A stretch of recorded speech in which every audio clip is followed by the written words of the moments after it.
Terima kasih telah menghubungi kelompok 3. Di sini, kami melayani informasi seputar macam-macam agama di Indonesia.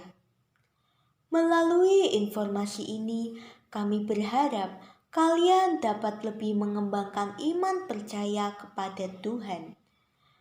Kami dengan senang hati akan membantu Anda.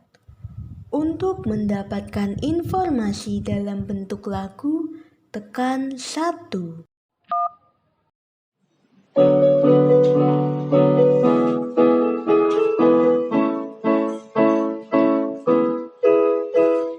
Keberadaan Tuhan tidak disebabkan siapapun. Sebaliknya kehidupannya diciptakan oleh Tuhan. Karena itu Tuhan bersifat sebagai prima causa,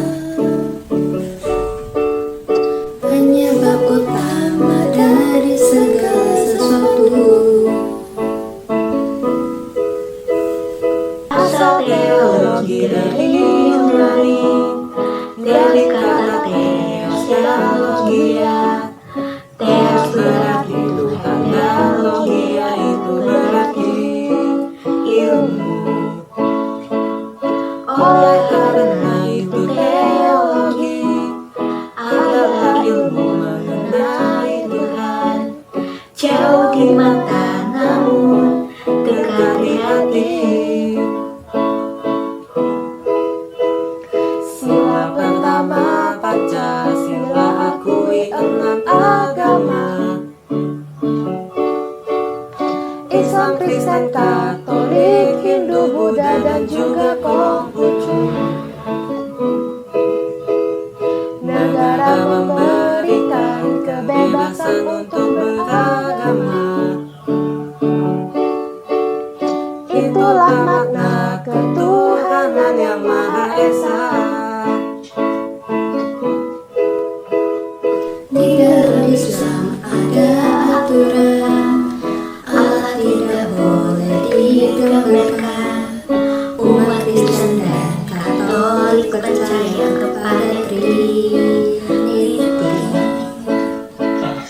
Hindu mempercayai 3 dewa, ketuhanan di Buddha impersonal. Tuhan dalam Konghucu itu Maharo. Mari tilik sejarah keagamaan di Indonesia. Dinamisme, animisme, politisme, dan henoteisme. Dan yang terakhir itu kepercayaan monoteisme. Mari kita lanjut membahas sifat-sifat Tuhan. Yang pertama itu Maha Kuasa, Maha Pengampun, dan Maha Pengasih. Selain itu Tuhan juga Maha Tahu dan Maha Adil. Namun banyak yang tidak percaya akan adanya kuasa Tuhan, sehingga terjadi banyak perdebatan. Suatu hari, ada seseorang yang menemukan kepompong seekor kupu-kupu. Ia melihat ada lubang kecil pada kepompong itu. Orang tersebut pun memutuskan untuk membantunya. Ia mengambil gunting dan memotong ujung dari kepompong itu. Orang tersebut berharap kupu-kupu itu dapat keluar dengan mudah. Namun, saat keluar, kupu-kupu tersebut justru tubuhnya menggembung dan kecil. Sayapnya pun mengkerut. Orang tersebut mengamatinya dan berharap sayap kupu-kupu itu dapat mengembang dan melebar, sehingga ia dapat terbang tinggi di angkasa. Ternyata hal tersebut tidak akan pernah terjadi. Kupu-kupu itu menghabiskan sisa hidupnya melangkah dengan tunggung dan sayap-sayapnya yang megah. Kebaikan orang tersebut merupakan akibat dari ketidakmengertian bahwa kepompong yang menghambat merupakan perjuangan yang harus dilalui si kupu-kupu untuk bertahan hidup. Hal itu adalah jalan yang diberikan Tuhan kepada kupu-kupu untuk memaksa cairan dalam tubuh kupu-kupu tersebut berpindah ke dalam kedua sayapnya, sehingga sayapnya menjadi kuat dan siap untuk terbang tinggi ke angkasa dengan bebas. Maka ibadah kepada Tuhan mengandung 3 poin terpenting sebagai perayaan iman dengan hati suka cita. Dalam beribadah juga perlu membawa aktivitas hidup kita. Buka hatimu dan dengar pesannya Tuhan. Persiapkan diri dengan baik, ikuti juga secara aktif. Juga harus mempersembahkan hidup kita kepada Tuhan, sehingga kita diperbaharui menjadi pribadi yang lebih baik. Itulah poin penting dari ibadah, inilah akhir dari lagu kami. Semoga dapat membantu kalian mengenal macam-macam agama yang ada di Indonesia. Hindari perpecahan agama, junjung tinggi terus persatuan. Sekian lagu kami, terima kasih. Terima kasih. Terima kasih. Untuk mendapatkan informasi mengenai makna kupu-kupu, tekan 2. Dari cerita kupu-kupu, kita tahu bahwa terkadang dalam hidup, hal yang kita butuhkan justru adalah perjuangan. Jika Tuhan memberikan kita hidup tanpa adanya hambatan sama sekali, maka hal ini justru akan melemahkan atau melumpuhkan kita. Seperti kupu-kupu yang harus bersusah payah keluar dari kepompong untuk dapat terbang tinggi di angkasa. Kita manusia juga perlu belajar melalui hambatan dan ujian dalam hidup, supaya kita bisa menjadi pribadi yang lebih kuat dan selalu ingat kepada Tuhan. Untuk mengetahui lebih lanjut mengenai agama Islam, tekan 3. Agama Islam atau umat Muslim mengimani bahwa Allah tidak boleh digambarkan dalam bentuk apapun. Hal ini karena Allah dipandang sebagai sesuatu yang bersifat gaib, yaitu sesuatu yang tidak dapat dijangkau oleh manusia. Sehingga apabila diinterpretasikan oleh manusia, pasti tidak akan tepat. Itu sebabnya para ulama Islam menggambarkannya dalam sifat-sifat Tuhan 13 atau 20 sifat. Pemberian sifat-sifat tertentu kepada Tuhan ini terkait langsung dengan penggambaran manusia tentang Tuhan. Untuk mengetahui lebih lanjut mengenai agama Kristen dan Katolik, tekan 4. Umat Kristiani mengimani prinsip Allah Tritunggal atau Trinitas. Prinsip ini mengajarkan bahwa Allah adalah satu, namun dengan 3 pribadi yang berbeda. Yang pertama ada Allah Bapa sebagai pencipta segala sesuatu.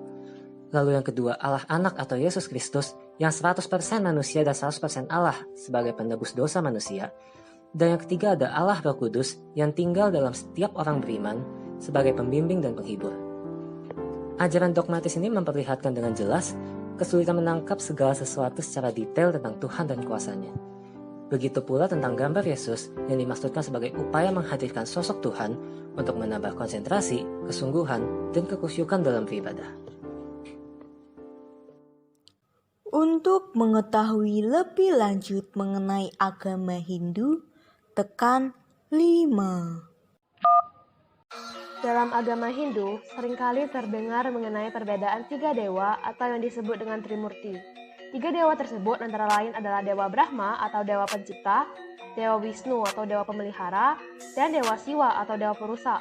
Ketiga dewa ini menggambarkan siklus hidup manusia, yang lahir, tumbuh, dan meninggal atau kembali ke bentuk awal. Namun, di dalam kitab suci Weda sendiri, dapat dijumpai ratusan nama dewa dengan kekuasaan dan fungsinya yang berbeda-beda, sehingga dikenal dengan Sahasra atau yang berarti 1000 nama. Hal ini bisa dilihat dalam mantra atau doa yang sehari-hari diucapkan dalam acara ritual yang diberi nama Trisantya. Untuk mengetahui lebih lanjut mengenai agama Buddha, tekan 6. Dalam agama Buddha, Tuhan tidak dipandang sebagai suatu pribadi atau impersonal, tidak bersifat antropomorfisme dan tidak bersifat antropopatisme. Antropomorfisme maksudnya adalah memberikan atau menggambarkan ciri-ciri manusia ke makhluk selain manusia. Dengan demikian, Tuhan yang tidak bersifat antropomorfisme artinya Tuhan tidak dapat diwujudkan dalam karakter manusia. Lalu, Tuhan yang tidak bersifat antropopatisme artinya Tuhan tidak dapat diumpamakan seperti manusia dalam hal sifat dan perasaan, seperti marah, cemburu, dan lain-lain. Untuk mengetahui lebih lanjut mengenai agama Konghucu, tekan 7. Konsep ketuhanan dalam agama Konghucu menyatakan bahwa sifat Tuhan itu Maha Roh, dilihat tiada nampak, didengar tiada terdengar. Namun setiap wujud tiada yang tanpa Dia. Konsep ketuhanan dalam Konghucu bisa ditemukan dalam kitab Yi Ching atau kitab perubahan. Dalam kitab ini, Tuhan digambarkan dengan istilah Shen, yang artinya Tuhan sebagai subjek yang maha ada, maha sempurna, khalik semesta alam, maha positif, dan proaktif. Untuk mendapatkan informasi dalam bentuk puisi, tekan 8. Berbicara kepada Tuhan. Semalam, dengan perasaan malu aku mendekatimu. Ku coba menuliskanmu, tapi aku tak mampu. Terlalu hebat wujudmu untuk kubahasakan, hingga lunglai tanganku tanpa tulisan. Tak ada suara yang mampu ku dengar. Ku ulang kembali menyebut namamu dengan desahan, dengan tangisan, dengan jeritan. Aku ingin bicara. Aku ingin bercerita. Ajaklah aku berbicara tentang nektar surgawi. Bisu rasaku di dalam keheningan, hingga terkulaiku di dalam kesudahan, tertidurku di dalam kesunyian. Aku terjaga di ujung malam kepagian. Ku pinta kembali hadirmu. Aku hanya ingin bicara tentang segala penyesalanku. Tapi sedetik berlalu, aku menyerah dalam gundah. Iri, ku mendengar suaramu, mengajak aku berbicara, memintaku bercerita, dan jiwaku pun bertahajud. Aku fana dalam keakuanku, karena aku sangat membutuhkanmu. Untuk memperoleh kesimpulan, tekan 9. Tuhan itu ada, dan Tuhan setiap manusia berbeda-beda, tergantung dari apa yang ia agungkan dalam hidupnya. Hal ini kemudian disadari oleh para founding father dan menjadi sila pertama dan tertinggi dalam dasar negara kita, Pancasila. Namun, meskipun Tuhan itu ada, Tuhan tidak akan bisa kita gambarkan secara tepat. Jadi, tugas yang dapat kita lakukan adalah dengan memahami dan mendengar Tuhan sesuai kepercayaan dan kemampuan kita. Demikian informasi yang dapat kami sampaikan. Apabila Anda ingin mendapatkan informasi lainnya, tekan bintang. Jika ingin mengakhiri pembicaraan ini, tekan pagar. Terima kasih telah menghubungi kelompok 3. Semoga materi yang kami sampaikan dapat membantu Anda dalam memahami agama-agama di Indonesia. Apabila Anda membutuhkan informasi lebih mendetail mengenai sila pertama Pancasila, silakan mengunjungi link berikut. Apabila Anda menyukai video ini, Anda dapat menekan tombol like dan subscribe pada laman YouTube kami. Terima kasih. Menanam padi selalu di sawah, meski ada banyak hamanya. Andai ada tutur kata yang salah, mohon maaf yang sebesar-besarnya. Bunga mawar, bunga melati, indah dipandang di pagi hari. Kami pamit undur diri, jika rindu hubungi kami lagi.